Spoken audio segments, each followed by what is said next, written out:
from a friend. She was in our bed, should've known better. Creo que hacía mucho tiempo que no estaba tan nerviosa por empezar una lectura. La gente que lleva un tiempo conmigo ya sabe lo mucho que hemos tardado en leer esta trilogía. Ha habido un porqué y ha sido... tengo miedo. Rebecca F. Kuang es mi autora favorita, es la autora de Babel. Si no habéis visto el reading blog en el que leo ese libro, os lo recomiendo muchísimo. Se convirtió en mi libro favorito desde ese entonces. Es un libro que significó mucho para mí, no solo porque me parece una obra de arte a nivel literario, sino porque realmente me hizo darme cuenta que mi carrera valía la pena. Para quien no lo sepa, yo he estudiado estudios de arte oriental. Es una carrera que realmente he hecho por hobby, porque yo siempre he sabido que quería ser editora. Lo que pasa es que las vías que habían para ser editora hasta llegar al máster que quería hacer no me convencían. Entonces opté por escoger una carrera que me hiciera feliz, que tuviera relación con una pasión mía que tenía y tengo todavía, obviamente, que es el tema de culturas, idioma, etcétera. En concreto, pues asiáticos. Bueno, ya sabéis, típico, estudias japonés, es adolescente, te interesa mucho el tema, tal, no sé qué. Yo lo llevé un poco más a profesionalizarlo, porque si bien sabía que no iba a dedicarme 100% a ello, sí que me gustaba muchísimo el tema de la literatura y sí que, pues en un futuro quería relacionar esa literatura asiática que aprendiera en la carrera con, pues, el tema de ser editora y todo el sector de libros, etcétera. Pero bueno, digamos que una vez empecé esa carrera me quedé un poco como tiesa, sobre todo porque literatura era como una asignatura de muchas que teníamos y era como, ¿qué estoy haciendo, no? Tipo, me encanta, pero no veo que vaya a hacer nada con esto. Bueno, fue una época un poco extraña, que a mí al final me gusta mucho mi carrera y Babel, al igual que todos los libros de la autora y en concreto esta trilogía, toca muchos temas de, sobre todo, historia y cultura china. En este caso, este es el libro más tocho porque La Guerra de la Amapola es una fantasía oscura, militar, es muy tocha, tiene muchos, pero muchos trigger warnings, es muy, ¿cómo decirlo?, muy dura, muy cruda, no tiene censura ninguna. Ya lo vimos en Babel, en Amarilla, que son libros, pues Amarilla en concreto es contemporáneo, Babel no entraba tan en el desastre, en un libro que está ambientado en conflictos históricos muy turbios y muy duros, que ya fueron duros de estudiar. Leerlo va a ser tocho, pues esta pluma va a ser bastante intensa, de verdad. Me da un poco de miedo también por eso. Pero bueno, estoy ready. Estoy también muy emocionada por la parte en la que, como os digo, como tiene tantas cosas que he estudiado, me siento como que ahora que ha pasado un año desde que acabé la carrera, quiero como volver a sentir esa emoción, no sé. La Guerra de Amapola se ambienta principalmente en la guerra sino-japonesa, aunque también sé que tenemos pequeños trazos de historia de diferentes épocas, como por ejemplo la de la Guerra del Opio, al igual que con Babel, también la Guerra Civil China, y por el momento no sé más, y me muero de ganas, así que pues vamos a ello. Voy a aprovechar para utilizar este marcapáginas que me regaló mi amiga cuando se fue de viaje a China. Me trajo como un pack de marcapáginas magnéticos de estos temáticos. Y bueno, ya he enseñado antes que la edición es increíble. Es un poco incómodo porque es un tochazo. Es un libro de estos que si te cae en la cabeza, pues buena suerte. Pero wow. Let's go. Bueno, es la página 18, pero llevo 1, 2, 3 páginas y ya estoy pillando referencias. Esto empieza fuerte, ¿eh? Vamos a tener que hablar de Mencio también aquí, ¿no? Hostia puta. Vamos a hablar de filosofía, por favor, el trauma de mi vida, ¿eh? Dice, ni idea, la verdad es que no entiendo en absoluto a Mencio, solo me he limitado a memorizarlo, yo en los exámenes. Lo siento si me veis profesor de filosofía, pero eso era totalmente imposible. Aquí nos presentan a Rin, que se ha quedado huérfana a causa de la guerra, la han adoptado pues una familia que la tiene trabajando como una esclava en una tienda que tiene como un trasfondo en el que vende opio, de manera totalmente ilegal, obviamente. Y ella, para evitar que la casen, tiene 14 años ahora mismo, para evitar que la casen con un señor, va a intentar pasar los exámenes del Keiju, que es una institución académica. Ahora mismo dispone de 2 años porque estos exámenes se hacen con 16 para aprendérselo todo lo que los demás alumnos estudian en toda su vida. Ella tiene 2 años para hacerlo a escondidas y a partir de ahí pues meterse en una institución, pero no sé por qué yo pensaba que era como más entrenamiento, soldado y tal, no de conocimiento. Por favor, que consiga esta chica salir de aquí. Vale, pues no iba yo tan mal encaminada. Tiene que pasar los exámenes para llegar a la academia militar. Claro, aquí también está la diferencia de que ella es del sur, es rural y seguramente todo el mundo en el que se encuentre será del norte, rico, muy culto, muy estudiado, de familias adineradas, etc. O sea, también vamos a tener todo ese tema. Si alguien me pregunta mi experiencia en filosofía china, voy a darles este libro para que lean lo que sintió Rin. Es que literalmente soy yo. No me lo puedo creer. ¡The Audacity, chaval! ¡Qué rabia! Bueno, ya estamos en el capítulo 3 acompañando a Rin en su primera clase de historia, básicamente la misma de la historia china con nombres cambiados y alguna que otra cosa inventada, pero la esencia es igual. Esperia creo que se refiere a Estados Unidos o a Occidente en general, diría que Estados Unidos, pero la frase: la Federación se marchó de aquí porque fuimos tan patéticos que las grandes fuerzas navales de Occidente sintieron lástima de nosotros. Defendimos nuestro país de un modo tan horrible que hizo falta que se produjera un genocidio para que Esperia, Occidente, interviniera. Todo hombre, mujer y niño fue masacrado y sus cadáveres fueron quemados. Toda una raza entera desapareció de un plumazo en un día. Por desgracia, esto no solo es una referencia a una historia ya pasada, sino a una que está sucediendo ahora mismo, ¿no? you tried putting up a fight, bet you feel stupid. Tried to make a scene, didn't change a thing, damn it, you blew it.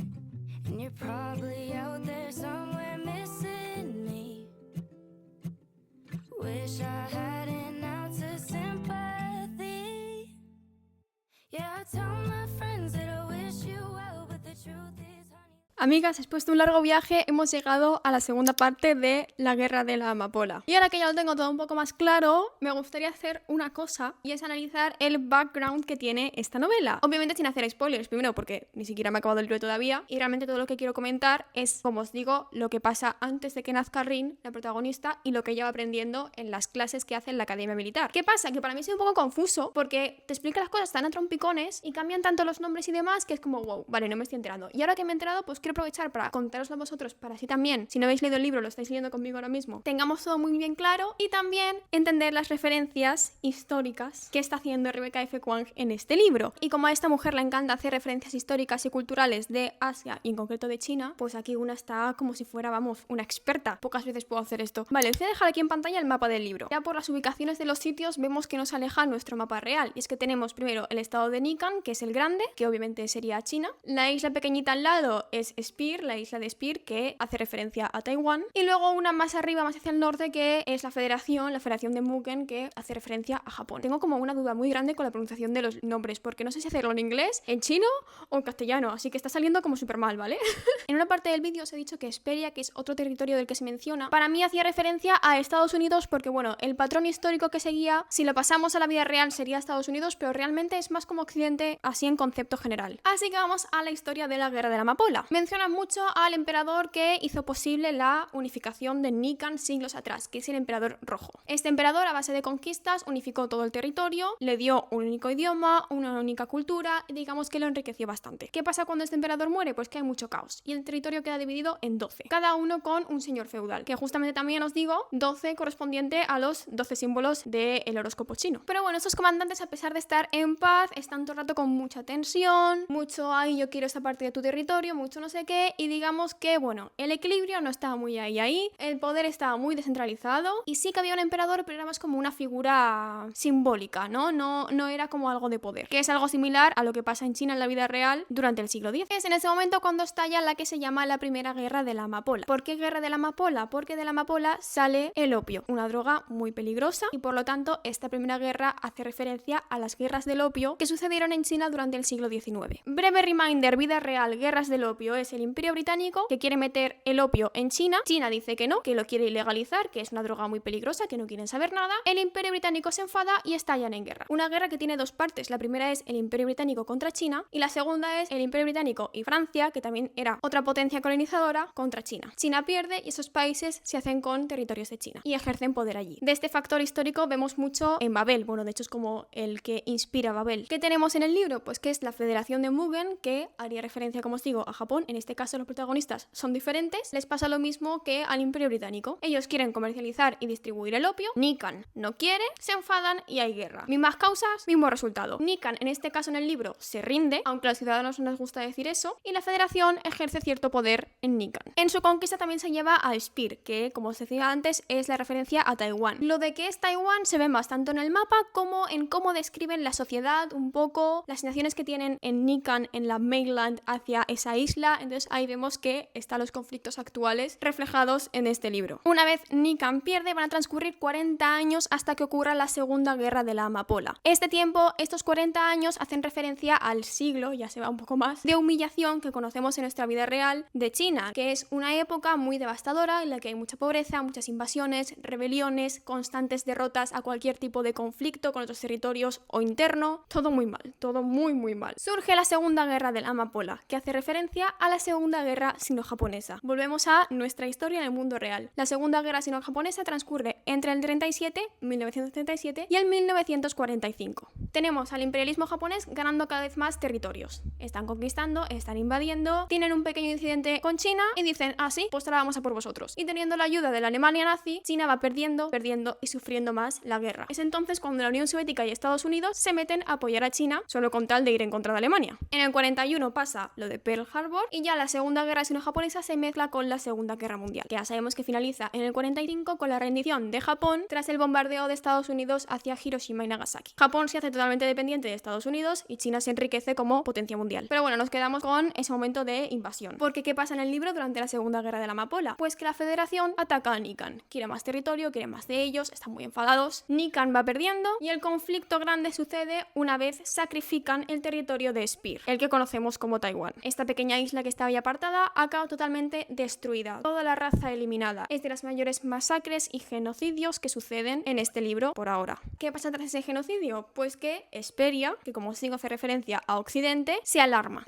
y sale a ayudar a Nikan. Y gracias a esto, aunque veremos durante el libro que hay mucho conflicto político por gente que piensa que en verdad el sacrificio de esta isla era una táctica de guerra, que en verdad no fueron estos, sino que fueron 3 legendarios soldados quienes acabaron con la guerra. Bueno, como hay muchas opiniones muy diversas y demás, también entra pues el factor de fantasía que nos estoy explicando porque eso sí que es un poco más spoiler, solo como las bases principales. La cosa es que según la historia, una vez entra Hesperia, la guerra acaba, y lo digo muy entre comillas porque realmente lo que sucede es que hacen una amnistía, declaran como el alto el fuego, pero verbal, no se llega a ningún acuerdo. Entonces, mientras sí que es verdad que nadie ataca a nadie, la tensión es palpable, cualquier movimiento mínimamente militar hace que salten las alarmas. En el punto en el que estoy de la novela, en la segunda parte, las alarmas ya han saltado y es que obviamente la guerra de la amapola tendremos de nuevo otro conflicto. Pero bueno, hasta aquí todas las referencias históricas que he pillado. Me falta una. ¿Cuál me falta? La razón principal por la que a mí me llamó la atención esta trilogía, y es que yo aprendí, no recuerdo si fue por una entrevista que vi a la autora o por un vídeo de TikTok o que alguien me lo dijo, sinceramente no me acuerdo, pero tengo muy presente que a mí me llamó la atención porque yo sabía que en esa trilogía se hacía referencia a la masacre de Nanjing. Es una masacre que sucedió a principios de la Segunda Guerra Sino-Japonesa y se le llama un poco el Holocausto perdido porque fue la mayor masacre y crimen de guerra que sucedió en Asia y no se habló de él hasta pasados muchísimos años. Pero fue una masacre brutal, o sea, no hubo ningún tipo de piedad. Todo esto fue Japón hacia China, uno de los mayores motivos por los cuales la tensión entre Japón y China no cesó hasta, bueno, se podría decir que ahora ha cesado también. ¿Qué pasa? Que yo sé que eso aún está por verse en este libro. No sé, bueno, en este libro o en alguno de la trilogía, no lo sé. Pero me da bastante angustia, porque siento que es eso que impacta tanto a la gente. Sí que he visto reacciones de la trilogía a lo largo de muchos años en TikTok. Sé que a la gente le impacta mucho alguna que otra escena. Entonces yo creo que hace referencia a eso y que me queda por verlo. Y me da un poco de angustia, porque sabiendo que el libro está tan inspirado en historia real, es como... siento que el dolor es diferente. Ya no sufro porque son personajes que están pasando por eso, porque ya sabéis que yo conecto mucho con las historias y lloro y tal y lo paso mal. No, a eso se le suma el hecho de que sé que esto ha pasado o que incluso está pasando porque digamos que no tenemos paz mundial. No, ahora mismo muchas de las cosas horribles que os he contado ahora, he leído y voy a leer en este libro, están pasando ahora mismo, por ejemplo, en Palestina. Y solo por poner el ejemplo más obvio. Entonces ya es como,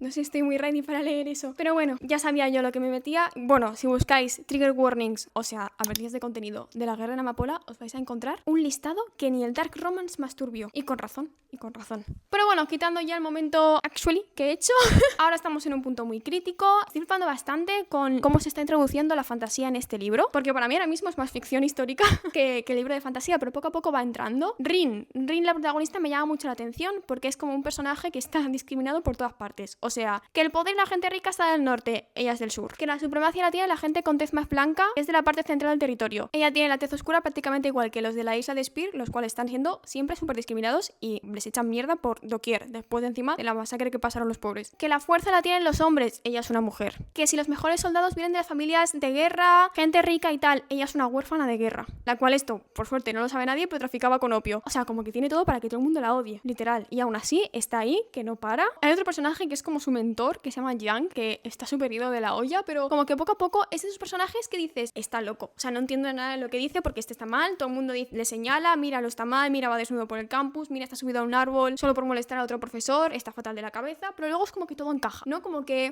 tan loco no estará. Y ya lo estamos viendo también. Siento que he leído 300 páginas de puro world building. O sea, de puro, ubícate donde estás, entiende todo, y ahora se viene. Ahora ya viene la historia de Rin. Has visto la historia del reino, has visto la historia del folclore, de la cultura. También esto que os comentaba antes de los 3 soldados que según la gente confiaban en que salvaron mágicamente al reino. También eso entra en la fantasía, los chamanes también entran en la fantasía, los dioses y tal, vale. Lo has visto todo un poco. Ahora le toca a Rin y se viene fuerte, se viene muy fuerte. Así que nada, a ver cómo tengo hoy el día para leer, porque es que además de que es un libro denso y que voy despacio porque quiero como entenderlo todo, tanto el libro como las referencias y demás, voy como a 100 páginas al día, que está muy bien, pero ya sabéis que yo soy muy de leer mucho del tirón, pero también es verdad que tampoco tengo mucho tiempo, así que nada, a ver cómo se presenta el día de hoy y cuánto conseguimos leer.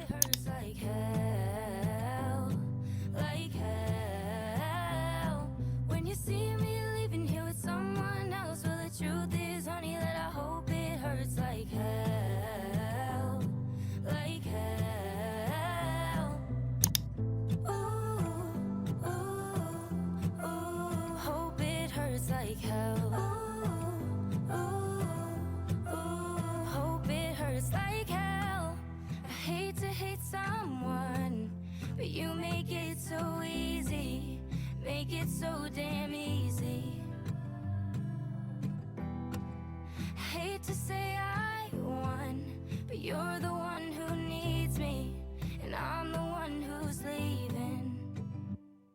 Yeah, I tell my friends that I wish you well, but the truth is, honey, that I hope it hurts like hell. Like hell. Bueno, han pasado unas cuantas horas desde el anterior clip. Lo que os he grabado ha sido esta mañana, que he leído un par de capítulos más de La Guerra de la Amapola y ahora mismo solo me queda el último. El último. Anoche fue duro, fue bastante duro lo que leí. Iba un poco preparada porque, como os decía, por TikTok había visto esa escena o ese capítulo que hacía referencia a la masacre, entonces yo sabía un poco por dónde iba a ir, pero wow, ha sido peor de lo que esperaba, sinceramente. Rebecca F. Kuang sirve increíble en todos los aspectos, en el aspecto bonito, en el aspecto poético, en el aspecto crudo y en el aspecto de guerra. Os juro que es como que tenía que apartar la vista del libro. No podía ni mirar, ni mirar qué, o sea, papel, palabras, sí, ni eso. De lo mal que me estaba sintiendo. Tenía unas ganas de vomitar y luego me dolía tanto la cabeza cuando terminé que dije me voy a dormir y bueno, lo que tenga que continuar lo continúo mañana. Pero hay una cosa que he leído que está en el capítulo 25, creo, sobre el cuento ese de Sha Shengmu. Me recuerda un montón a algo, o sea, no es justo como lo que yo tengo en la cabeza. Sí que me recuerda un poco a la historia de la emperatriz de Jade, que es un cuento popular también, y a otra que sí que es la que no me acuerdo. Es igual, es justo, es muy igual. Ay, qué rabia, no me acuerdo. Luego lo buscaré. Bueno, update de estas últimas partes. Hay un cambio de escenario. Una vez pasa la primera parte, tenemos personajes nuevos. Los personajes que conocíamos, algunos se mantienen, los vamos perdiendo, otros ya simplemente no se habla de ellos. Ha habido un cambio con uno de esos personajes que me ha llamado mucho la atención y es con Niza. No voy a decir nada más porque esto es sin spoilers, pero no sabía cómo sentirme. Tipo, él estaba demostrando algo que me parecía bien, pero a la vez como que siento que soy muy rencorosa y yo no podía olvidar. Y no sé, me sabía mal por Rin. Rin es que es un personaje, la protagonista, no es la típica prota. Yo cuando la veía y veía los fanarts y demás y pensaba que iba a ser una badass, que le iba a dar igual todo, pero la pobre está como muy perdida constantemente y al final también es que ella como que no pertenece a ninguna parte. Entonces, claro, yo entiendo que ella va así un poco como me guío por supervivencia, porque es lo que hago, pero siento un miedo constante. Y esto está súper bien reflejado, incluso hasta el final, una vez pasa todo lo grave, está decidida, pero a la vez tú la ves y no la ves tan segura de sí misma. No sé cómo expresarlo, es un personaje bastante... O sea, no me lo esperaba así, también te digo, es que cuando empieza el libro tiene 14 años, ahora creo que tiene 18, 19. No estamos hablando aquí tampoco de una super soldado de 40 y algo, pero a la vez tiene tanta gente a su alrededor que sí que es más madura, que está como más curtida en la batalla, que la comparación es como súper grande, sin querer hacerla grande, porque en ningún momento tampoco la autora te dice, el Rin era tan floja, era tan... No, que va, eso es como percepción mía. En relación a esto tenemos a Altan, un personaje que también cambia tanto, y no te das cuenta hasta que hace acciones que te dejan como así. En plan, ha habido dos momentos en los que yo me he quedado como flipando de mal, de odio hacia él y decir, pero una cosa, tú no eras bueno. Y ahí es cuando ves que él también está sufriendo todo este tema de la guerra, porque tiene un papel muy importante. Relación magia, relación dioses, me está gustando mucho y esto se ve que es solo el principio, pero solo el principio. Tiene una teoría bastante clara sobre quién era la mujer que se parecía a Rin y he acertado con ella. Espero que eso se explore mucho más, porque es un personaje que tiene relevancia, mucha relevancia de hecho. Todo ese tema de trascender al panteón y tal es como súper loco, pero a la vez está súper bien descrito, entonces como que me lo he imaginado a la perfección y no ha sido confuso, simplemente considero que es una locura absoluta, en plan imaginarse y crear todo eso. Y estoy cagadísima por Rin ahora mismo, porque claro, se le va a ir la olla, ya se le ha ido la olla. Esto último que he leído en el capítulo 25... O sea, creo que he grabado el fragmento que yo me he quedado. No podía procesar ese tipo de pensamiento. La escala era inimaginable, así que no se molestó ni en intentarlo. La parte de ella que era capaz de considerar todo aquello dejó de funcionar. No eran vidas, eran cifras. Era una resta necesaria. Claro, tú también, ¿cómo justificas esto? Como lectora, tú estás viendo esto y tienes como el corazón dividido entre Rin, ¿qué estás haciendo? Y el, la entiendo. Y es tan horrible decir eso, pero claro, es como... no sé, es una movida. Es una trilogía que yo no podría recomendar como tan así a la ligera, porque es como, a ver, que no sé luego cómo escalas, a lo mejor la parte de esta historia está solo en el primer libro y luego se vuelve más fantasía, se vuelve más dioses y tal, pero igualmente, siento que me costaría mucho ir a alguien a recomendar esa trilogía en plan, ¿quieres fantasía? Léete esto. Trigger warnings, yo no podría hacer eso. O es porque ahora la estoy leyendo y estoy súper afectada, no lo sé, pero es muy duro porque es muy explícito y es muy real también. ¿Me dejo algo más? Ah, bueno, Jiang, what the fuck, no me lo esperaba para nada. No voy a decir nada más que eso. Voy a leerme el último capítulo, me tengo que ir en breves. Y antes quiero grabar una cosita porque mañana, por cierto, para cuando veáis este vídeo ya habrá pasado un tiempo seguramente porque me tengo que leer 2 tochos más. Pero mañana voy a conocer a esta mujer. Mañana me voy solita a Madrid a conocer a Rebecca F. Kuang. No he hablado de los nuevos personajes de Zeke. No tengo mucho que decir. Siento que han aparecido mucho. Se han mostrado más como guerreros que como personajes. Y como guerreros súper épico todo lo que han hecho. O sea, brutalísimo. El que menos me gusta creo que es justamente... ¿Cómo era? Porque me sale Callahan. No es así. Porque me he quedado en blanco. El que tiene visiones. El visionero no se dice. ¿Cómo es? Bueno, el que tiene visiones. El amigo de Altan. Ese es el que menos me gusta. Y el que más el barril. Es el que me ha hecho más gracia.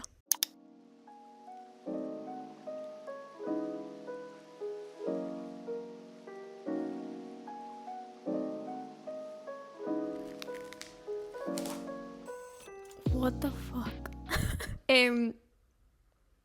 ¿Qué? Si pensaba que se volvía loca en este libro es que no sé la que me espera, ¿verdad? Eso es lo que me está queriendo decir. Y me tengo que ir ya. Y mañana no voy a poder leer. Bueno, mentira. Mentira. Tengo el audiolibro. La trilogía completa está en Nextory, que por cierto, si me seguís, que sepáis que yo colaboro mucho con Nextory. Por lo tanto, cada mes tengo un código de descuento. Bueno, es un link para nuevos usuarios en el que te dan pruebas gratis de varios días. El de todo el verano es de un mes. O sea, da igual cuando ves este vídeo, mientras sea en junio, julio y agosto. Si ingresas en el link, tendrás un mes gratis en la aplicación, que es maravillosa. Y está la trilogía completa. O sea que mañana no me llevaré el libro porque me voy a llevar La Guerra de Amapola y Babel, que son los dos que quiero que me firme Rebeca, y mi Kindle o un libro chiquitito para leer en el trayecto. Y también, pues si me apetece, me empezaré el segundo en audiolibro. Pero me ha gustado muchísimo. Esto han sido 5 estrellas, pero es que ahora, ¿qué va a hacer Rin? No, estoy como muy en shock.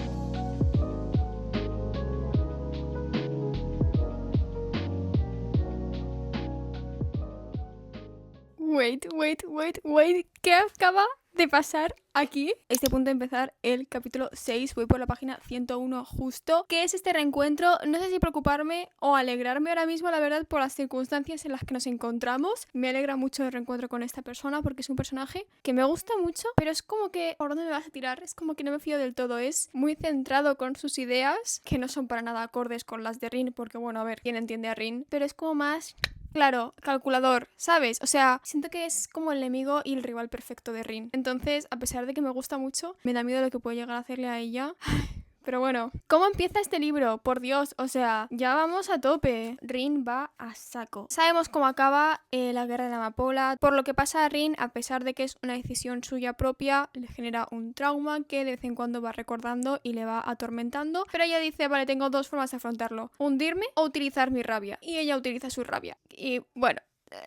a veces no le sale muy bien. Siguen la misión con Zeke, me ha gustado porque se ha añadido un nuevo personaje perteneciente a un nuevo territorio. Es una reina pirata que no he entendido muy bien como su construcción de personajes, como que es cruel, pero siento que es un personaje súper ambicioso, que no le importan las consecuencias, siempre y cuando se mantenga ella en el poder. Por eso como que no entendía muy bien por qué estaba ayudando a Rin. O sea, es como que se veía lejos que seguramente fuera a traicionarla. No sé si es el caso todavía, pero es como que no me fío de ella y me sorprende que realmente se estén fiando de ella hasta el punto en el que estamos. Hemos visto ya la furia de Rin, ya su mente empieza a desquebrajarse de una forma brutal. Es un personaje que poco a poco vas viendo cómo pierde la humanidad. Hay veces en las que es más evidente que otras, pero desde el minuto 1 Rin ha sido muy letal e indiferente hacia la vida humana. O sea, se ve en el momento en el que ella misma se arranca el útero porque le molestaba tener la regla para luchar. Desde ese momento hasta todo lo que hace después, tú ves que no tiene ningún tipo de apreciación por la vida. O sea, se mueve por la muerte. Entonces estoy como muy choqueada con su diálogo interno porque es como muy desquiciado. Es como el más desquiciado que he leído en mi vida. Y las pocas personas que pueden aplacarla tampoco la están aplacando. No saben si por miedo, si porque les da igual o cualquier cosa del estilo. Pero digamos que esas 2 figuras que tenía antes por X motivos ya no están. Entonces está totalmente ella sola con su rabia interior. Pero es que tú la ves tan letal y tan de esto, pero luego tiene momentos, estoy buscando, bueno, lo que le ha hecho a una de las azucenas. Amiga, qué miedo de personaje. Está hablando de la guerra, de los niños, tal, ¿no? Y dice, habían ardido por una guerra que no tenía que ver con ellos, por los errores de otros, porque alguien a quien nunca habían conocido había tomado la decisión de que debían morir. Por eso, en sus últimos instantes de vida, no habrían tenido ni idea de por qué se les abrasaba la piel. Y esto lo dice como súper preocupado, súper concern, súper tal, y es como, vale, pero cuando se trata de quien tú decides que debe vivir, sí. Entonces, ¿qué te diferencia de el otro bando? ¿Sabes? Ay, yo creo que Rin me lo va a hacer pasar fatal. Buenos días, queridas, ¿qué tal? Hola. Hola. Vamos a hacer un update, pero primero os tengo que decir que encontré la leyenda que estaba buscando, la del capítulo 23 de La Guerra de Amapola, la de San Shek-mu. Tiene el mismo nombre, estoy pensando que tenía otro nombre porque sería una inspiración, entonces no habría puesto el nombre real, pero como no me acordaba al 100%, yo sabía que eso lo había estudiado. No me acuerdo de cómo, ni de dónde, y no conseguía ubicarla. De hecho, tuve que transcribir el nombre al chino porque si no, no me salía nada. Es de la diosa del matrimonio y del amor. Y claro, no sale prácticamente nada porque es una historia del antiguo folclore de la dinastía Tang, que es de la del siglo entre 6 y 9. Entonces, pues tira tiempo, qué satisfecha me quedé. Entonces, vamos a hacer update de la República del Dragón, que está al revés, que por cierto me hizo mucha gracia ver al dragón, porque mirad qué manitas tiene. No he avanzado mucho, voy por el capítulo 7, a punto de empezar el capítulo 7, página 125. Ya tengo que comentar un par de cosas. Una de ellas va vinculado con algo que me dijo una chica en TikTok, y es que qué pensaba yo de la referencia que se hacía de Mao Zedong, el líder comunista de China, hacia Rin. Y me quedé como, sí que es algo que parece que se va a ver más en la República del Dragón que en la Guerra de la Amapola, porque siento que la República del Dragón va a explorar un poco más a nivel referencia histórica la guerra civil china entre el Partido Comunista y el Partido Nacionalista. Me he parado a pensar y claro, a ver, en este caso sí que lo vería más porque estamos viendo como el padre de un personaje está teniendo como unas decisiones y unos patrones muy similar a Chiang Kai-shek. Es justamente el líder del Partido Nacionalista. Más que nada por esta conversación que acaba de tener en el capítulo 6 con Rin y sus motivaciones, también el estado en el que está el país, el por qué quiere hacer lo que va a hacer y como su idea, ¿no?, de cambiar también la gestión del gobierno y todo, es como muy similar a lo que hizo este líder. Pero bueno, volviendo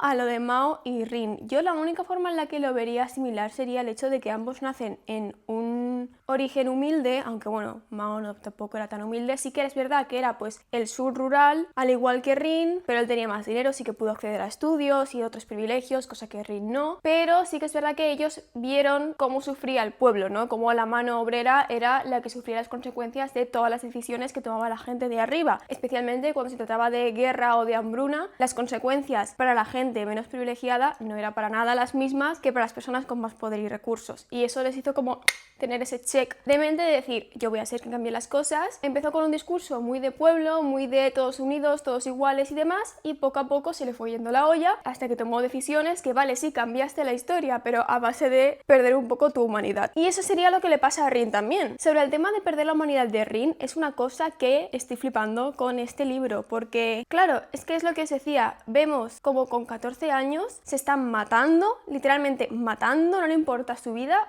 por estudiar para probar el Keiju. Su motivación se debe a yo no quiero esta vida, voy a hacer todo lo posible para no tenerla. Si implica morir, pues moriré. Es como el poco valor que tiene su propia vida, ¿no? Entonces, si tiene tan poco valor por sí misma y por su vida, imaginaos hacia los demás, una vez la cosa se va oscureciendo. Porque si después de intentar matarte para los exámenes pasas a arrancarte el útero porque te molesta la regla para los entrenamientos, a todo el diálogo interno que tienes cuando llega la guerra, las acciones que decides tomar y el por qué las tomas, y el cómo no te planteas en ningún momento si eso es correcto o no, porque es lo que más choca, en plan el hecho de que estás decidiendo literalmente sobre la vida de miles de personas y no tienes como ningún segundo de decir esto es correcto o no es correcto. Que sí, que por una parte está consumida por otra cosa, pero la decisión la toma ella. Hay otras personas que se encuentran en su posición que no toman esa decisión. Quiero pasar a hablaros con spoilers, que aún no lo he hecho y hay algunas cositas que comentar, así que si no has leído La Guerra de la Amapola ni has empezado La República del Dragón, lógicamente, pues no te quedes, vete a este minuto de aquí, que es cuando ya me callo, y seguimos con el vídeo sin spoilers. No os he dicho nada de spoilers de La Guerra de la Amapola. En general, pues bueno, lo que más me impactó, lógicamente, fue lo del capítulo 21, que es la masacre que hacen la Federación a la zona de Gosling, cuando se encuentran a Venka y, bueno, todo el diálogo de los baños públicos. Bueno, ya no solo eso, sino la descripción de todo el territorio, todas las acciones, hasta el mínimo detalle. Es que Rebeca tiene una forma de escribir las cosas que es que los mínimos detalles son atroces. Que ven a un perro gordo, perro gordísimo, mucho porque ha estado comiendo los restos humanos y por eso está como tan llenito. No sé, fue un feeling asqueroso todo ese capítulo y ahí ves como a Rin se le enciende la última mecha que le queda por encenderse de la venganza hacia la Federación. Hasta entonces, como os comentaba, había sido como una chica muy miedosa, sí que es verdad que iba echada para adelante, pero tenía sus miedos, tenía sus dudas. Empieza la segunda parte y empieza la tercera guerra de la amapola, toda esa inocencia que tiene se pierde por completo. También es verdad que se mezcla con el grupo de Zeke, que es más revolucionario, que son como ella, todos están como cortados por el mismo patrón, por así decirlo, entonces como que encuentra su lugar allí, pero igualmente tampoco termina de encajar porque es la que tiene, como os decía, ideas más radicales. Me gusta mucho todo el tema del chamanismo, los poderes con los dioses, el tema este del Félix ahora en el segundo libro que está como consumiendo a Rin, que la está incitando a que haga arder el mundo, que la está incitando a matar. Y claro, ella se medio resiste, pero tampoco es que tú la veas con mucha resistencia, es lo que me llama la atención, que sí que es verdad que no sucumbe al 100% al poder de la destrucción, pero tampoco es que tú digas está aquí peleando mucho por ello. No sé cómo va a acabar eso, sinceramente, porque es como que cada vez pierde más el control, cada vez consume más opio, que también es lo que le llevó a Altan a acabar como acabó, que por cierto, yo no sé si Altan va a volver, se supone que está muerto, porque lo están mencionando como muchísimo. Y ahora ha reaparecido Neja, qué felicidad, o sea, creo que no me he dado cuenta de cuánto echaba de menos ese personaje, porque para mí era como estaba súper confusa en la guerra de la amapola, porque pasa de ser el subbully y el rival principal de Rin, que más se mete con ella, que es como más diferencia de clase y todo el rollo, que era como que pesado eres, a ser compañero de guerra, que cuando Rin lo pierde porque cree que muere durante una batalla con la Federación, es como, ay, que se le ha ido un amiguito, y ahora que ha reaparecido se la ha llevado para hablar con su padre, y aquí entra todo lo que os he dicho de Chiang Kai-shek, que es lo que siento que el padre de Necha es. Sí, me gusta, o sea, estoy como teniendo muchos cambios de pensamiento hacia los personajes y esto también me mola bastante, pero bueno, que no quería decir abiertamente que Neja había vuelto, porque si no intuyes que es que en algún momento se ha ido o se ha muerto, ¿no? Por eso no estaba diciendo su nombre. Pero bueno, antes de ir ahí, como os decía, después de ver lo que ve Rin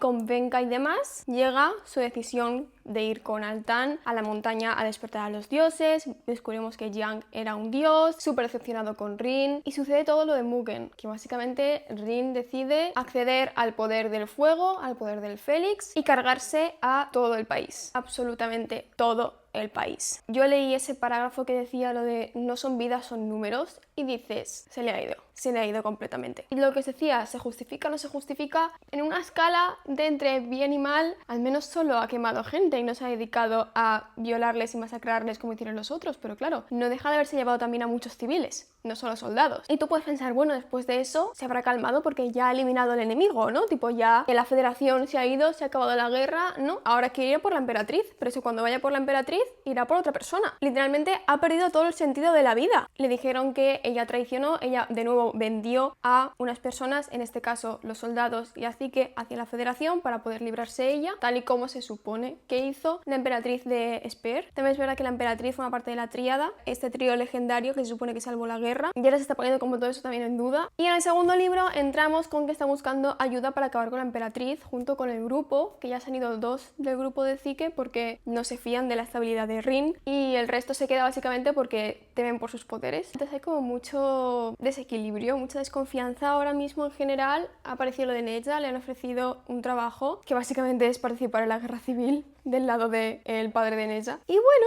pues la cosa está así. Yo solo veo todo lo que me queda y digo, joder, es que aquí va a pasar de todo, es que me falta un tercer libro más largo que este, ¿sabes?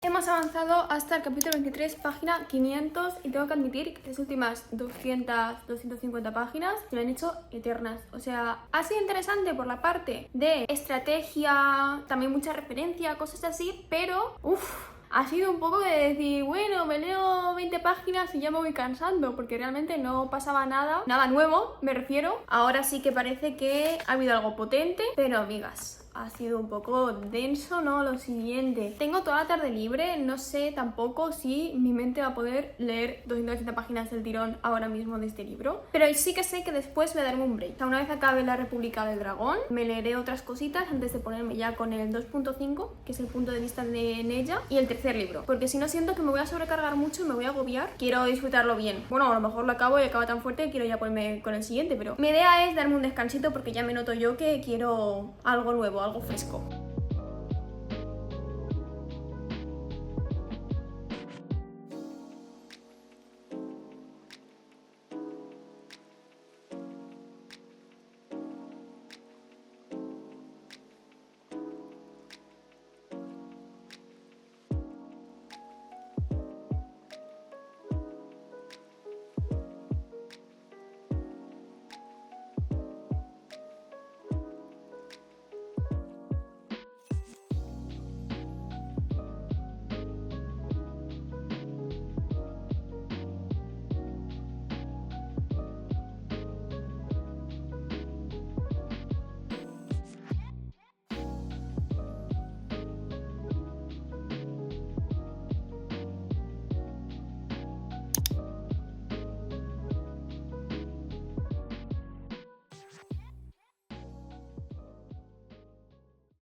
Ay, queridas amigas, ha pasado un tiempo, han pasado varias cosas y a la vez, nada tampoco muy destacable salvo una que, bueno, se va a comer como todo lo que os vengo a decir, pero vamos a ir por partes. Ha pasado un mes prácticamente, estamos a punto de cumplir el mes desde que me terminé La República del Dragón. ¿Por qué me ha dado un mes? Desde que terminé el segundo libro y no me he puesto directamente con el tercero, especialmente con el final que tiene el segundo, porque estaba muy saturada a nivel emocional y a nivel físico. Esta trilogía es un choque muy fuerte. Yo llevaba dos semanas de junio sin parar, a tope con ella, tanto leyendo como analizando, como captando todo, como sufriendo, porque yo soy una persona como muy sensible, ya lo sabéis, entonces todo me afecta, todo me va como creando mella poco a poco. Lo amo porque justamente eso hace que disfrute mucho de los libros, pero con una trilogía tan cargada de dolor, de descripción, de sufrimiento y de todo como es esta, pues yo tenía que darme un pequeño descanso. Sobre el segundo libro tengo que decir que le he puesto un 4,5, voy a ser como súper escueta porque creo que ya os he contado todo a medida que lo iba leyendo. Sí que es verdad que han habido partes en las que se me ha hecho demasiado pesada, esta vez sí que yo notaba como que no avanzábamos y a la vez era todo el rato lo mismo, y también sí que he de decir que me he aburrido un poquito. Ahora que lo pienso, ahora que ya ha pasado, es como siento que de un momento importante a otro momento importante había mucho espacio y en ese espacio tan grande no había nada destacable, no había nada de tensión, de información, nada nuevo. Entonces siento que puedo destacar muy pocas cosas a partir de la mitad de ese segundo libro. También es verdad que toda la carga histórica y cultural desaparece un poco porque lo vemos mucho más en el primer libro, La Guerra de la Amapola. En el segundo ya vemos un poco más lo que es la figura de Rin como Mao Zedong, algunos indicios de que el padre de Neja o cierto bando podría estar relacionado con un paralelismo, un reflejo de lo que fue Chiang Kai-shek en relación sobre todo pues a Rin. También vi otra cosa muy importante en ese segundo libro, que es una referencia al Escuadrón 731, que es otro crimen de guerra que comete el Imperio japonés. Entonces bueno, es un poco más así como lo principal, no hay nada tan marcado como el primer libro, que no significa que tenga que haber un montón de referencias pautadas para que yo disfrute del libro, no, que va, o sea, está súper bien tener referencias históricas, está súper bien captarlas, pero al final el libro tiene que sostenerse con su propia historia, no con la otra, ¿no? Pero bueno, en general es un poco todo. El final me impactó muchísimo, me quedé muy en shock. Sí que es verdad que a nivel personajes me falta un poco más de conexión, siento que estoy como súper conectada con Rin, en cuanto más bien horrorizada que conectada con ella o empatizando, pero sí que siento que para mí todo el libro es ella y luego los demás son pequeñas cositas. ¿Son importantes? Sí. ¿Tengo un apego emocional hacia las relaciones que tiene Rin con los demás personajes? No tanto, no estoy tan en el factor found family, factor amistad y demás, como para que también me impacten ciertas cosas. Lo hacen igual porque al final la consecuencia de la reacción se la lleva a Rin y al yo estar 100% con ella pues sí que lo siento, pero sí que noto que yo necesito un poco más de hincapié en esos personajes secundarios para sentir más cosas. Ahora con el tercero sí que me está pasando con uno en concreto, pero bueno, igualmente me impactó, no me lo esperaba y pues también dije vale, siento que ahora lo que viene va a ser demasiado fuerte como para que yo me ponga directamente a leerlo, así que vamos a darnos un break. Entonces bueno, ahora he cogido este libro con muchas más ganas. Antes de ponerme a hablar de él también tengo que hablaros de La Fea Ahogada, que es un relatillo de unas 20 páginas, no tiene muchas más, es muy corto y es el punto de vista de cierto personaje desde el primer libro hasta el inicio de las primeras 50 páginas o así. Ay, queridas, ese libro era justamente lo que necesitaba por esto que os decía, porque me hace falta un poco más de contacto con personajes secundarios. Habla de uno en concreto que es muy importante tanto para la historia como para Rin, especialmente para Rin, y del cual sientes mucha curiosidad de manera constante a partir de la segunda mitad del primer libro. No es como relevante de primeras, pero después poco a poco sí, especialmente en el segundo. Entonces, sobre todo en el segundo. Entonces leer este libro no es necesario como tal, pero como os digo son 20 páginas, podría ser un capítulo extra perfectamente, pero es innecesariamente doloroso porque no es lo que te esperas, o al menos no es lo que yo me esperaba. Son pensamientos, reacciones que tiene este personaje que no vemos porque todo el libro está desde el punto de vista de Rin y que son claves para entender el porqué de sus acciones, pero a la vez también cogerle más manía y más rabia, porque es como si sentías esto, ¿por qué no lo mostraste? ¿Por qué no has hecho nada? Porque he sentido como tanta frustración, enfado, lástima, mucha lástima por él. Es que es innecesariamente doloroso, en plan está hecho apuesta solo para que sufras más, tipo no tiene más que sufrimiento y es ideal para justamente esto que me estaba pasando. Entonces he entrado ya en con muchas más ganas. He de decir que voy por la mitad prácticamente, voy por el capítulo 16, 17, ¿dónde está? A punto de empezar el 16, que es la página 350. Bueno, me queda un poquito más para llegar a la mitad, pero estoy casi. Tengo que decir que me está pasando como con el segundo, empieza muy poco a poco, ya el impacto de las batallas, las conversaciones con alianzas políticas, la reaparición de personajes para llevar a cabo esta alianza o traición, es algo que ya está muy visto porque lo hemos visto sobre todo durante todo el segundo libro. Entonces ya no tiene el mismo impacto, por lo que es como que voy leyendo y voy bien, porque sí que es verdad que tienes que estar atenta, porque hay ciertos detalles que dice un personaje que luego al cabo de un capítulo o dos recuerda a Rin o hace que Rin actúe a consecuencia. Tienes que seguir estando dentro, pero no pasa nada sorprendente. Lo que pasa es que sí que puede haber algo sorprendente de manera inesperada de golpe. Entonces, claro, eso también te hace como el hace ya rato que no pasa nada como tal, tiene que estar por venir alguna cosa. Y justamente llega. Voy leyendo, sí que puedo parar en cualquier momento porque tampoco estoy súper enganchada, pero no se me hace bola. Al menos, ¿no? Entonces, ¿pasan cositas relevantes? Sí, muy pocas, prácticamente en la mitad del libro, entonces eso sí que es un poco fail. A nivel relaciones de personajes, estoy un poco mejor situada, especialmente con Kitai.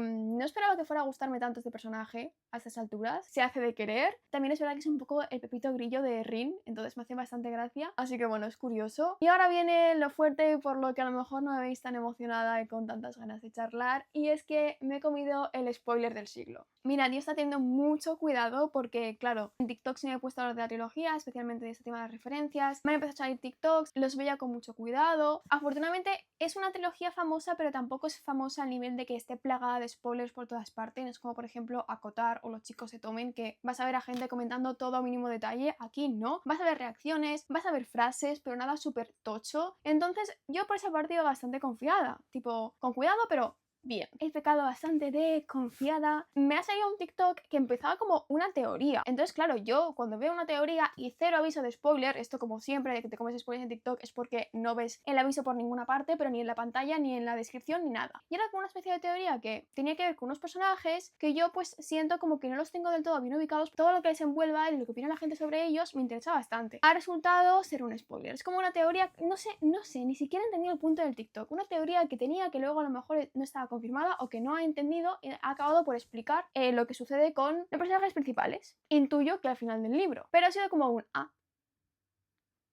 pues qué bien. Claro, ¿sabes esto que tú dices? Ni siquiera reacciono. Me he quedado como así mirando la pantalla en plan...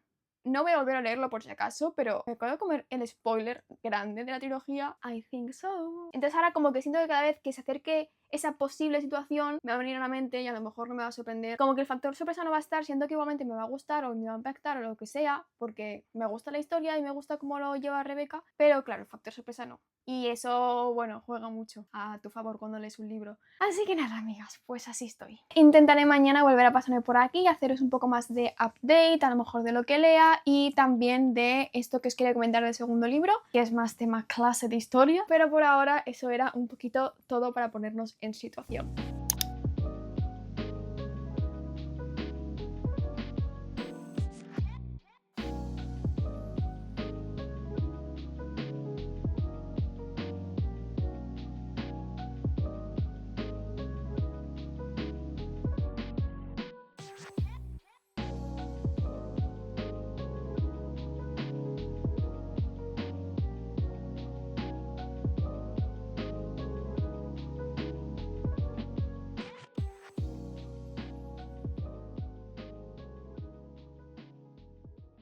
Besties, besties, besties, besties. Estamos contentísimas.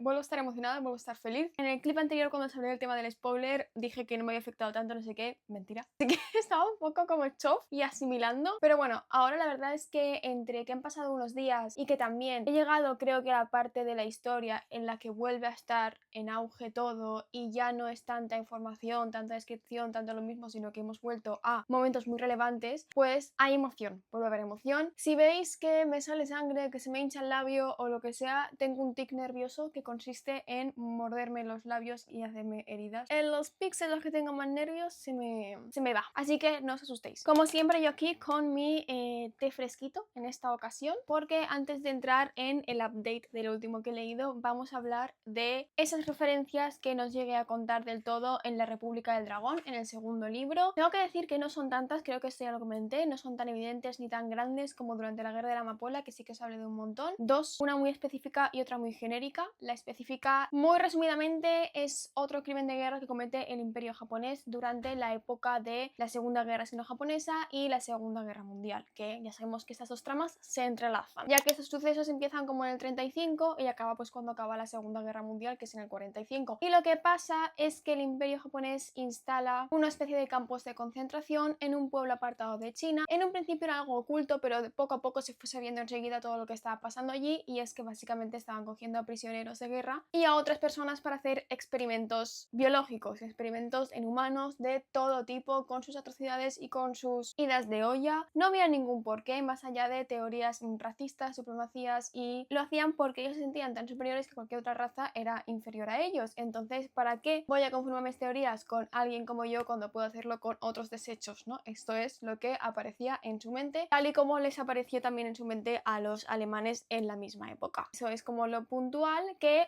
Alerta spoiler, os voy a dejar unos segundos para que paséis a este minuto de aquí, porque voy a comentar exactamente en qué se ve reflejado esto en la República del Dragón, aunque es bastante obvio, aunque vemos que estos hechos realmente los de los esperianos, que son, como llevamos diciendo durante todo el vídeo, un reflejo de las colonias occidentales. Es aquí cuando se ven estas prácticas, o sea, lo que hace la hermana Petra, creo que se llamaba, a Rin, cuando llega a su territorio, la conoce, la ve, se sorprende y demás, es un poco un reflejo de esto. También, obviamente, vemos lo que hizo la parte colonizadora. No llegaron a hacer experimentos, creo, al menos no tengo datos sobre este tema, pero sí que se mezcla ese pensamiento de la parte colonizadora de uy, estos guerreros que son, no están bien civilizados, vamos a darle nuestras culturas y nuestros conocimientos, vamos a enseñarles, vamos a aprender de ellos para que sí ellos puedan aprender de nosotros. Toda esta mentalidad superior y etnocentrista se mezcla con estos hechos que son criminales, que son terribles, que hizo el Imperio japonés. Se ve en este contacto con los esperianos, con Rin, justamente, que ella pues también, al ser la más diferente, ya no solo por sus poderes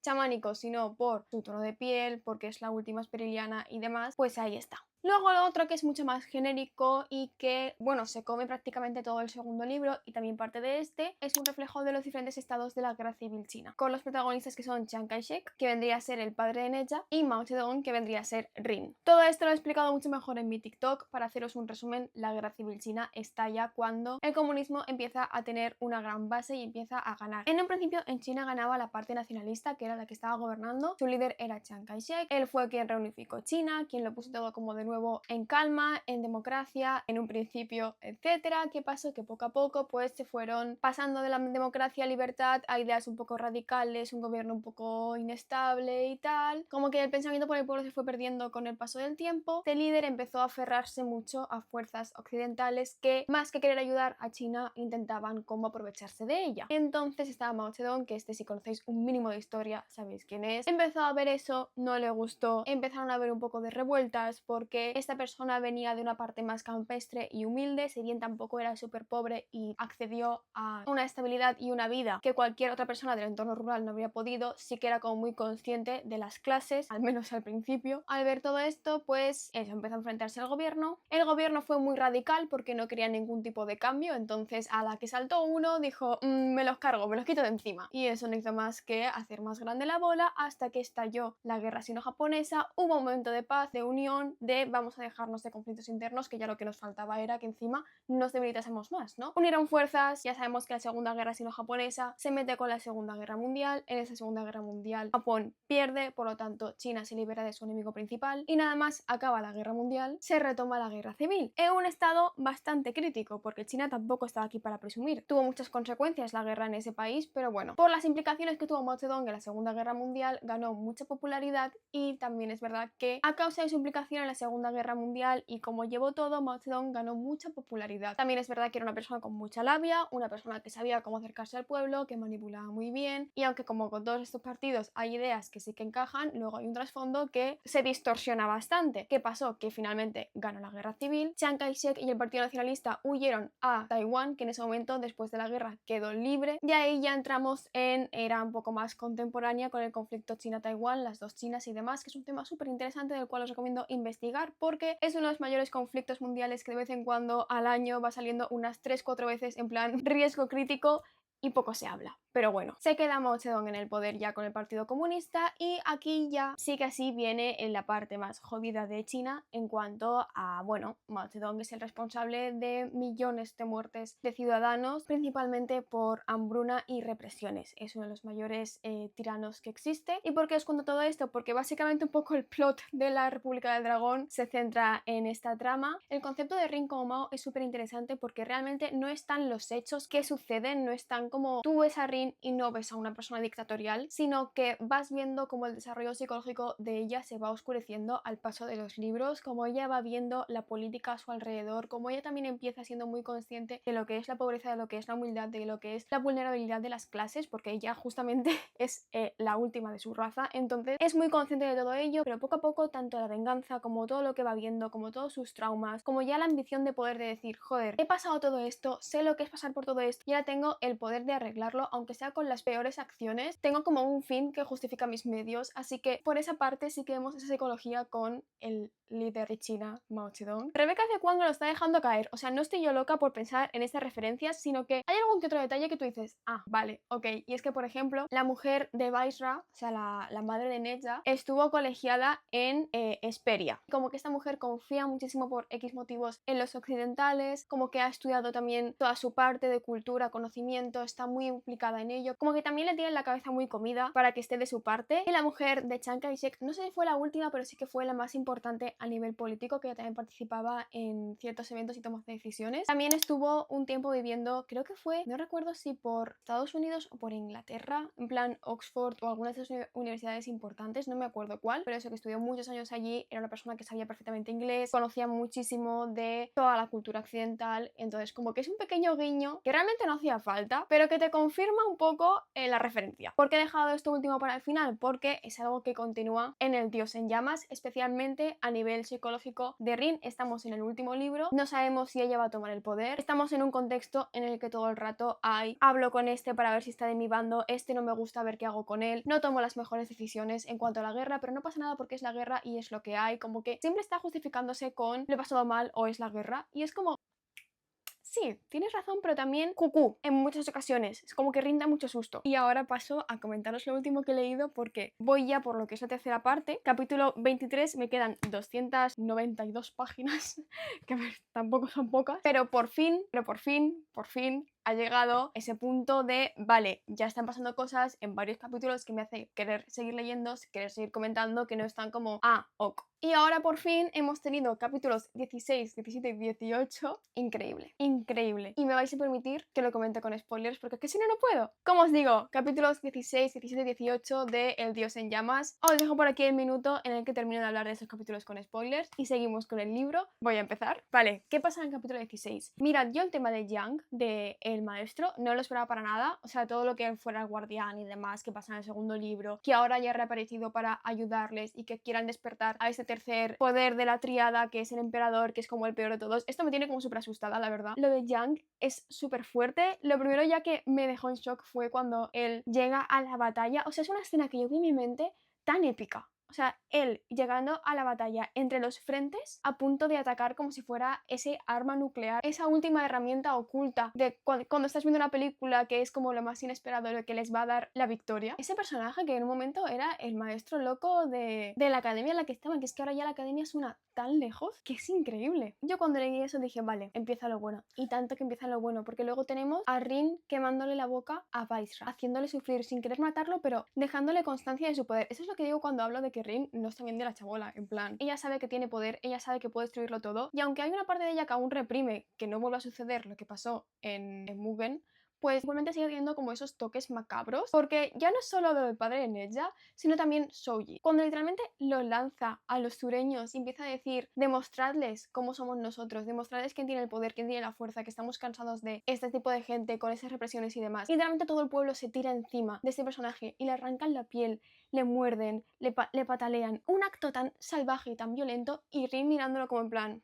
toma ya, wow, wow. O sea, fue muy chocante. Y lo que pasa también en el capítulo 18 es algo que yo tenía como sospecha de que no estuviera pasando, al menos hasta ahora, y es el canibalismo. Eso también podría vincularlo con lo que comentaba antes a nivel histórico, porque la gran hambruna dejó en China pues a personas sin ningún tipo de alimento. Como os digo, murieron millones de personas justamente por falta de comida y por condiciones de vida inhumanas. Entonces era como tarde o temprano tenía que aparecer. No esperaba que fuera justamente esas dos chicas que se encuentran por la calle las que inician ese concepto y este reflejo de lo que es pasar hambre en la guerra, pero fue una imagen como muy chocante. Y también es como ese momento de toma de decisión de Rin de, vale, estoy delante de todos los soldados que están esperando que tome una decisión, tengo a dos chicas delante que saben lo que es pasarlo mal, que han estado a punto de ser vendidas y que han pasado por millones de cosas súper terribles, entonces tampoco puedo como ser muy dura con ellas. Creo que es el único momento en el que he visto a Rin desde el primer libro mostrar un reflejo de humanidad, como la duda de ¿qué hago? Ya no tan lanzarme por tal, porque creo que realmente estaba enfrente a algo que no es su enemigo. Entonces ahí vemos un rayito de esperanza hacia ella. Y bueno, al final la decisión es que lo hagan en secreto, porque tampoco quiere matarlas de hambre. O sea, es algo como muy pequeño, muy detalle, pero como os digo, Rebecca F. Kuang como que refleja estas cosas de una forma tan realista y tan cruda y tan cruel que hasta lo más mínimo es como que se te queda en la mente, en plan, ¿por qué de todo lo que he leído se me quedaría esto en la cabeza, no? Pero, y bueno, este realmente es de capítulos más adelante, como os he dicho, estoy en el 23, así que no sé exactamente cuándo pasa, pero bueno, por si acaso, hasta si no habéis leído hasta el 23, saltaos al minuto que he puesto antes en pantalla, es el hecho del emperador, que ya han revivido al tercero de la tríada. Bueno, ya no solo lo han revivido, se lo han cargado. Se lo han cargado. Yo estaba en un momento en el que estaba diciendo, no entiendo por qué, o sea, realmente la tríada era tu última esperanza, así que es verdad que ese tercer miembro te ha hecho darte cuenta de que todo se iba a ir a pique porque los demás estaban siendo unas marionetas de él desde el segundo uno que despertara el miedo y la reacción que tienen ellos ante él. Wow, no sé si realmente esto va a acabar aquí porque es una trama que se lleva abriendo y hablando durante prácticamente el primer libro, al principio de todo, entonces que lo hayan eliminado tan fácilmente me sorprende. No creo. Pero sí que a mí me ha dejado como un vale, ¿y ahora qué? O sea, te has quedado sin lo más importante. ¿Vas a volver a por Necha? ¿Realmente? ¿Crees que es lo mejor? ¿Ahora qué nos enfrentamos exactamente? Me he quedado como un poco perdida. No, pero todo eso fue muy rápido, muy brutal, todo. Y ahora estoy en modo símbolos interrogantes. Así me siento. Así que nada, a ver cómo continúa. Voy a ponerme a leer. Y ahora os cuento. Capítulo 23. La idea que tiene Rin de enfrentarse al ahora enemigo está fatal. ¿Sabéis una cosa de la que me he dado cuenta? Me parece como un punto bastante flojo. No sé si soy yo el problema o es de nuevo toda la densidad de la historia. En algunas partes, bajo mi punto de vista, necesaria. El hecho de que al desconectar tanto, al haber tanta movida y que realmente en algunos personajes, eventos o timelines solo pasemos por encima en ocasiones, como que no haya una full descripción explicada de ciertas cosas a lo largo de la historia. No te digo que por ejemplo aparezca un personaje y ya de primeras me estés contando todo su contexto, sino que me des miguitas hasta que de repente cuando pase algo relevante me expliques todo bien, ¿no? Siento que es como lo típico. Pues Rebecca F. Kuang eso no lo hace, sino que te pone pequeñas cosas y es lo que se decía. Luego de repente a lo mejor pasado un libro esto volvía a aparecer, o pasadas 50 páginas o 5 capítulos, o como que no hay un punto medio. Todo reaparece y todo tiene su relevancia en cierto momento. Pero la cosa es que son tantas cosas, tantas páginas, tanto todo, que hay ciertos momentos o ciertos territorios, tipo lo que pasó en X sitio. Tengo que esforzarme tanto mentalmente por ubicar qué pasó ahí, cómo pasó y tal, y que también no se me mezcle entre cosas similares que han pasado, porque en muchos territorios han pasado un poco lo mismo, que son eventos de guerra y tal, debates con un líder u otro, me confundo mucho, porque eso también es verdad que no lo estoy leyendo muy full seguido, porque si no, siento como que me atabalo, tipo, como que me estreso, me sobrecargo de información, entonces también al desconectar a veces de la historia y volver, me cuesta reubicar, y me pasa con un personaje que es que cada 2x3 me olvido de su conflicto, que es la hija de Sorgia o algo así se escribía, no me acuerdo cómo se pronuncia. Me pasa todo el rato, todo el tiempo me olvido su existencia y cuando la mencionan tengo como que esforzarme muchísimo mentalmente por recordar qué había pasado y a día de hoy creo que han pasado ya tantas cosas que hasta lo tengo súper difuso. También me da rabia porque siento que lo básico y demás sí que lo estoy entendiendo, en lo que hacemos más hincapié también, y hay otras cosas que ya he entendido pero que ya no recuerdo.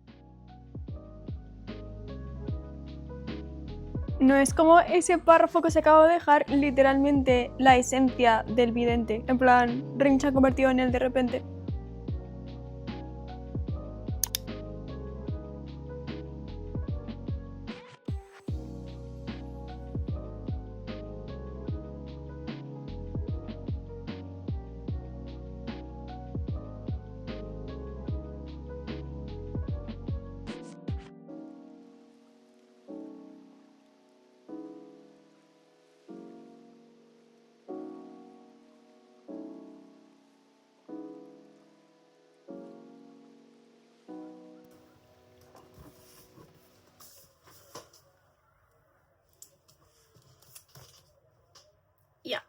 hemos acabado la guerra de la amapola. Qué fuerte, qué fuerte. Y cómo no, teníamos que terminar de la mejor manera posible. Es decir, yo poniéndome enferma. Es una cosa increíble, que yo me ponga malita en cada reading blog importante es algo, vamos, es algo espectacular. Pero sí, he pasado una semana asquerosa, una semana de mierda. He podido avanzar bastante con el libro porque lo estaba escuchando en audiolibro, porque es que yo no tenía fuerzas ni de leer, ni de levantarme de la cama, ni nada. O sea, de hecho, el clip que grabé leyendo el final fue cuando me encontré mejor y ya veis por mi cara y porque he cortado mucho, pero estaba todo el rato como tosiendo y moqueando y tal, que no estaba yo tampoco muy fina. Por eso no habéis tenido tampoco mucha reacción. Sí que es verdad que no podía reaccionar mucho a algo que ya sabía que iba a pasar porque me comí ese spoiler, pero igualmente tengo muchas cosas que decir, así que vamos a comentar El Dios en Llamas desde la última vez. Luego paso un poco a hablar en términos generales sobre qué me ha parecido con spoilers. Voy a soltarlo ya, voy a soltar ya lo que tengo aquí como que me cuesta decirlo porque es muy unpopular opinion y ni siquiera yo me lo esperaba, pero El Dios en Llamas no me ha parecido el mejor libro, de hecho, tampoco el peor, pero igualado con el segundo. O sea, para mí mejor es La Guerra de la Amapola. Me ha defraudado un poquito, tengo que decir, especialmente el final. No por lo que ha pasado, porque es justo lo que tenía que pasar, yo también lo creo. No había como otra forma de terminar el libro, sino por el cómo ha pasado, y eso ha hecho que me dé cuenta de muchas otras cosas que yo estaba como... He estado editando el vídeo, ¿vale? Y me he estado viendo, he estado escuchándome, y es como que decía, sí, me gusta, pero... no me aburre, pero... y yo decía, vale, hay algo aquí que no está funcionando. O sea, ni siquiera os podía decir qué era, porque ni siquiera yo me estaba dando cuenta, y ahora que he tenido como el final y la retrospectiva, ya sé que es el fallo principal que ha hecho que yo no conectara tanto con los personajes principalmente, que es mi fallo. O sea, yo soy una persona muy de personajes, entonces con Rin estupendamente, porque la tenemos constantemente a ella, pero con los demás no. ¿Por qué? Tengo la respuesta. Os voy a alejar un poco porque me veo como muy cortada. Vamos a ir por partes. Llegamos a la tercera parte. Rin tiene un plan que es una absoluta locura, es un plan que yo no me esperaba, pero que en parte dices, es que está siguiendo los pasos. O sea, el resumen de La Guerra de la Amapola es que la historia es un círculo vicioso y tanto lo grande como lo pequeño se va a ir repitiendo. Entonces Rin sigue unos patrones que ya se han visto, que ella misma ha criticado, que ella misma se ha sorprendido, y igualmente lo hace de forma diferente, pero todo ese tramo con ese plan que tiene con esos otros personajes es muy intenso de ver y a la vez es como muy adictivo, porque estás como, lo va a conseguir, lo va a conseguir, lo va a conseguir, y a la vez en plan, va a salir muy mal, va a salir muy mal, va a salir muy mal. O sea, estaba que no podía parar. Era como justo lo que yo necesitaba en ese momento. Ese plan es una absoluta locura y todas las consecuencias también lo han sido. Editando el vídeo, aparte de ver esta confusión que yo tenía, he visto también cómo se ha ido desarrollando Rin. Decía mucho que Rin se le vea muy perdida cuando luego a partir del segundo libro lo que está es totalmente ofuscada. O sea, si bien antes Rin tenía muchas dudas, muchos qué hago, cómo lo hago, qué tal, ahora es como la crítica es que no duda a la hora de actuar en una guerra. Y es muy, muy, muy vasto el cambio tanto de personajes como la madurez, la crueldad con la que han crecido, cómo están ellos ahora. Es que no se les puede criticar tampoco, ¿sabes? Es como, es una locura a nivel psicológico por lo que pasan todos los personajes. Rin, Kitai, Venka también, Neja, todos al principio que eran alumnos de 16 años en una academia, que no sabían la que se venía encima, acaban el libro con 20 y tantos, con esa dureza, con esa... es duro, es muy heavy. Y también la historia, o sea, empezar en esa academia aprendiendo sobre el pasado, sobre el emperador rojo, sobre tal, las leyendas que habían, y luego de golpe llegar aquí con todo lo que pasaba, lo que está pasando, las constantes guerras, la reaparición de personajes, la reaparición de leyendas. Incluso hay momentos en los que ven una cosa y dicen, ay, esto era de la emperatriz de Speed, es verdad. Y tú que has escuchado hablar de la emperatriz desde el primer libro, cuando habían rumores de si estaba con el emperador rojo, que si no. O sea, locura como está hilado. Es increíble, no tiene palabras. También una cosa que es que obviamente es una trilogía muy larga. La historia pasa por muchos enemigos. O sea, es que ya es increíble hablar de la Federación, porque llegado aquí, ¿Federación de qué? O sea, hay tantos cambios de enemigos, tanto tal que recordarlo parece como no sea una misma historia, sea de otro libro. Y uff, el tema del enemigo de... bueno, de partir del segundo libro a este, a todo este, wow. Es que hay tantas cosas, hay tanto eso, tanto círculo vicioso. Es brutal. Para mí, aparte de Rin, el mejor personaje después de Venka, que también me ha gustado mucho, no la apreciaba tanto hasta que aparecía. ¿Sabéis? Como que ha estado muy desaparecida, luego ha pasado por algo muy chungo, luego cuando volvía y hablaba con Rin y estaba con todos, era como, ay, cómo la amo, qué mona que es, qué vidilla le da la historia. Pero después de Venka está Kitai. Kitai es el pepito grillo, el amigo, la persona que necesita Rin. Rin no se puede controlar, Rin es incontrolable, da igual quién hubiera tenido al lado, pero haber tenido a Kitai es como de una forma, sigues viendo como a esa alumna, como a esa niña, teniendo a su mejor amigo al lado. Y luego todo lo que pasa es wow. Pero Kitai es tan importante en la historia, Necha también, pero tengo mucho 50-50 con él. Podemos hablar de Kealtan. Bueno, lo hablo luego.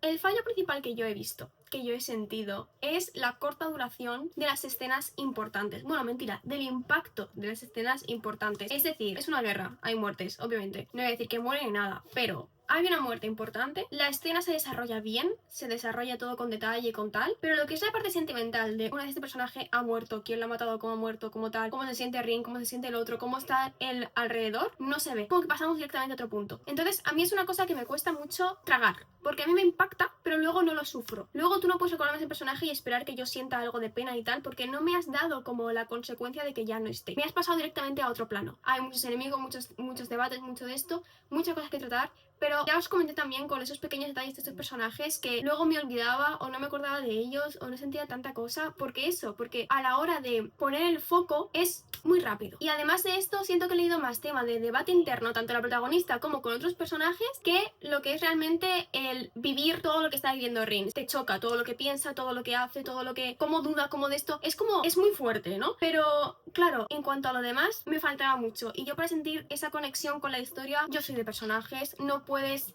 hacer que traicione, no puedes hacer que se muera, no puedes hacer que se vaya e ignorarlo completamente hasta que luego reaparece o luego se menciona. Yo no funciono así, es lo que más me ha fallado y aquí lo he visto más porque es el gran final, porque había muchas cosas muy importantes. Luego sí que es verdad que es un libro que tiene escenas súper épicas que se me han quedado en la cabeza. No he llorado con nada porque era más el shock. O sea, aparte de lo que os digo, que luego no se me mantenía, era más como me quedo chocada tanto que no puedo ni llorar. O sea, y ya no puedo llorar porque vamos a otra cosa, ¿no? Entonces como tengo tantas escenas en mi cabeza, o sea, es un libro que voy a recordar tanto por esa parte, sobre todo las de las batallas, el tema de las alas de fuego, el tema de las criaturas que aparecen, todo lo del panteón, todo está tan bien descrito también, que lo ves tan bien en tu mente, que sientes como el repelús. O sea, te da este repelús porque sientes que estás ahí y en la mayoría de veces no quieres estar ahí. Yo misma meditando me he dado cuenta de una cosa que quería aclarar, y es que hay un cierto punto cuando hablo de una venganza de Rin que digo que es como muy salvaje, muy brutal y muy tal. Yo estaba deseando que Rin se vengara de toda la gente que le ha hecho daño, de toda la gente que está corrompiendo el país, y obviamente lo hace y chapó, pero es más como la manera en la que lo hace que demuestra que más que venganza es como de esto de decir: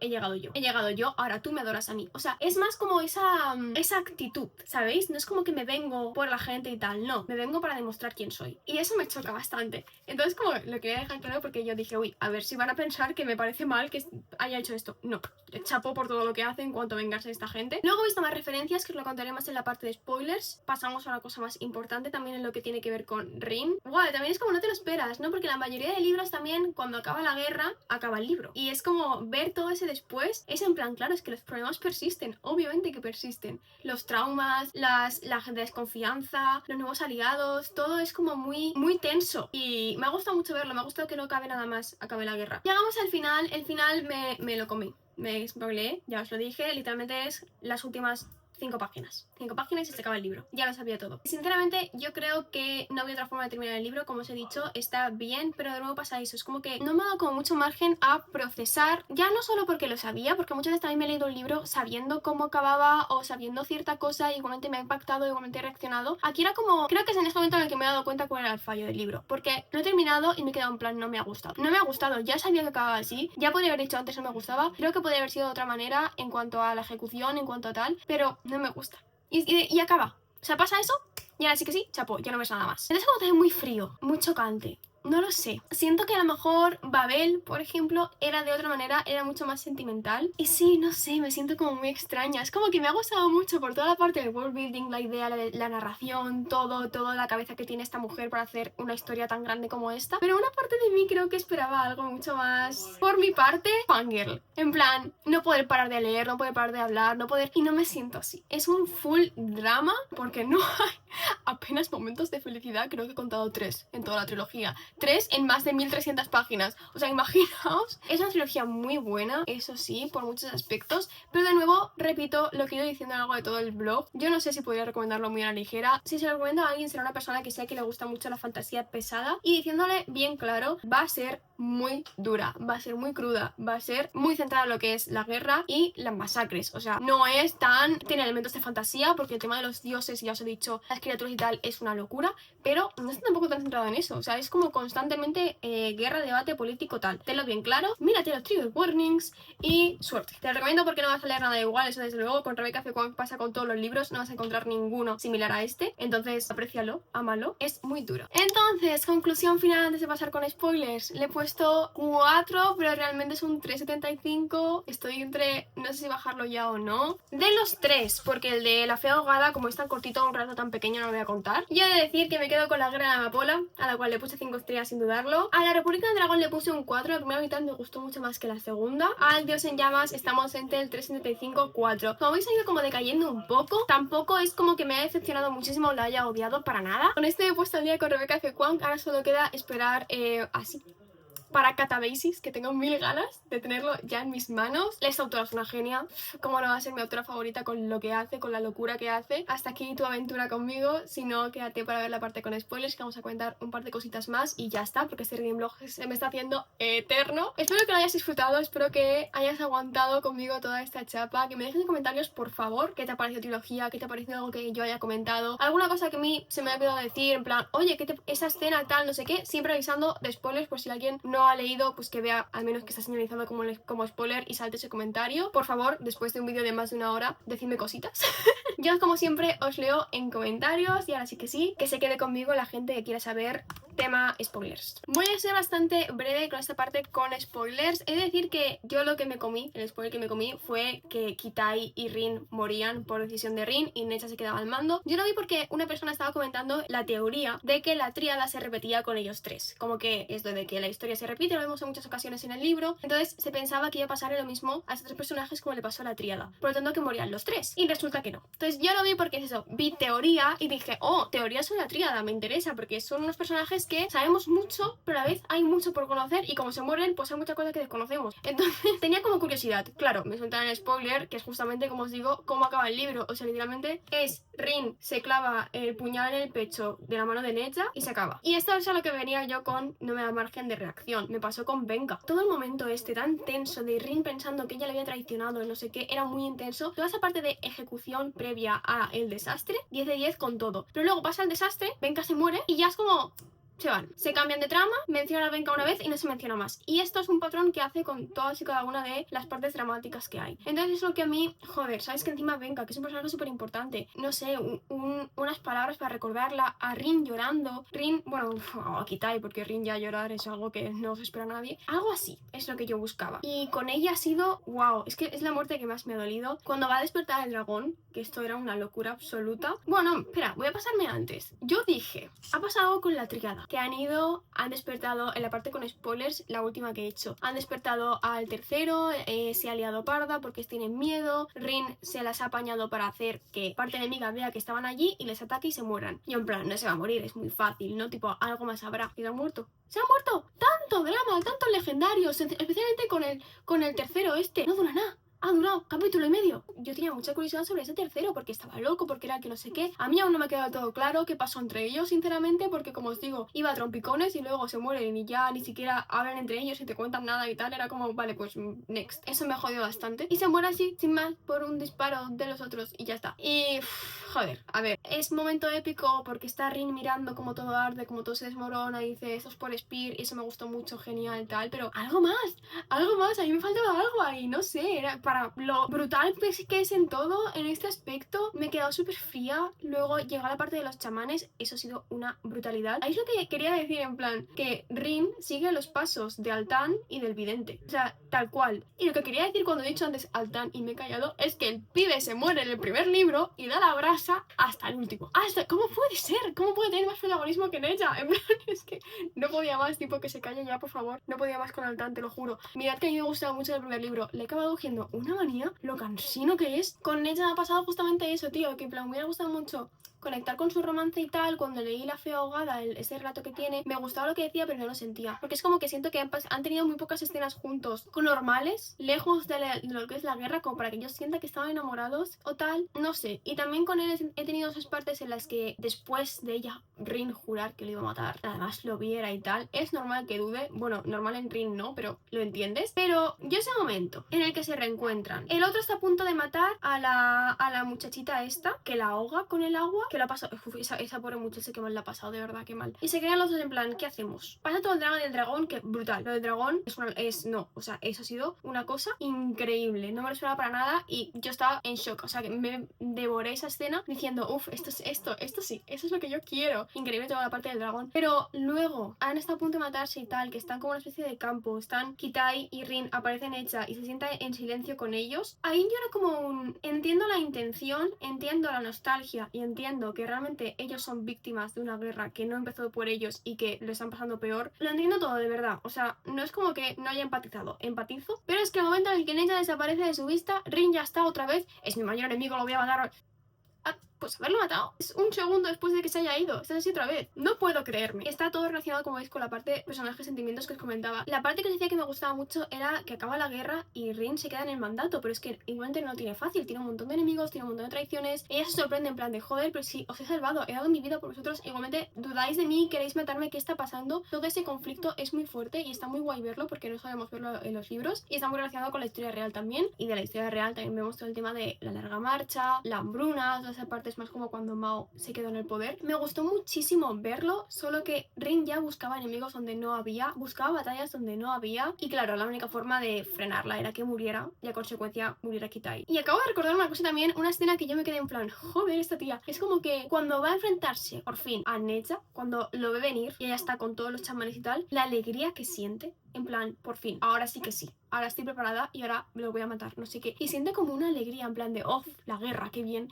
Es como, wow, wow. Pues también luego me choca cuando no puede. Es muy contradictorio y es todo el rato. También es todo lo que me fallaba en cuanto al ritmo de la historia que os he comentado alguna que otra vez durante el reading blog. Pasaba lo mismo en diferentes escenarios. Así ya no me sorprendía de lo que venía, porque ya era como, vale, ya lo sé. Sí, creo que no me dejo nada más comentar con spoilers. Como os decía, si queréis comentarme algo, dejadme en los comentarios avisando, por si acaso la gente que no ya ha visto este reading blog saltándose la parte con spoilers, pues que no vaya a comentarios y se como aquí lo más grande. Me siento un poco extraña porque tampoco ha sido como yo esperaba, pero es increíble como esta autora. Ya tenemos tanto una trilogía completada para este año como una de las más esperadas de mi TBR, que nunca leía, que siempre estaba ahí como, ¿cuándo voy a leer La Guerra de la Amapola? No lo sé. ¿Cuándo voy a leer un blog de La Guerra de la Amapola? Está en ello. Os he hecho esperar mucho, así que espero que haya cumplido vuestras expectativas. Ahora mismo no sé cuál es el libro como más hypeado o más esperado de los que tengo. En plan, de eso que tú digas, llevo mucho tiempo diciendo que lo voy a leer y no lo he leído, o es muy popular o algo así. Nada, besties, ahora sí que sí. Espero que os haya gustado, os leo en comentarios y nos vemos en el próximo vídeo.